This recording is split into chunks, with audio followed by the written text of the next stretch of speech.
The powerful secret to a loving relationship. There are many factors that go into creating a loving relationship. Certainly it helps if two people have some things in common regarding how they like to spend their time. It also helps if they have common values around religion or spirituality, around politics, the environment, abortion, and personal growth. It helps if they both eat junk food or both eat organic food. It makes things easier if both are neat or both are messy, if both are on-time people or both are late people. Physical attraction is also quite important. It's great if they have common values around money and spending. Yet a couple can have all of these and still not have a loving relationship if one element is missing. Without this essential ingredient, all the other wonderful attributes will not be enough to make the relationship work. This essential ingredient is about intention. At any given moment, each of us is devoted to only one of two different intentions, to control or to learn. When our intention is to control, our deepest motivation is to have control over getting love, avoiding pain, and feeling safe.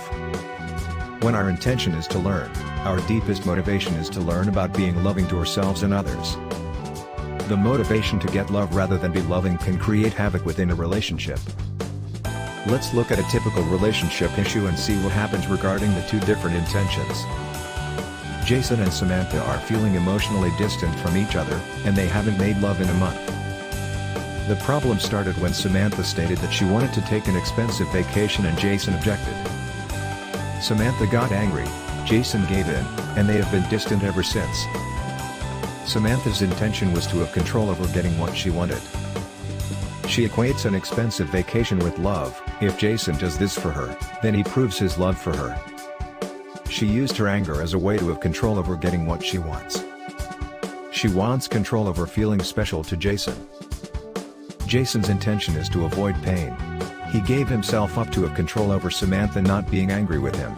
He hopes that by giving Samantha what she wants, she will see him as a good and loving husband.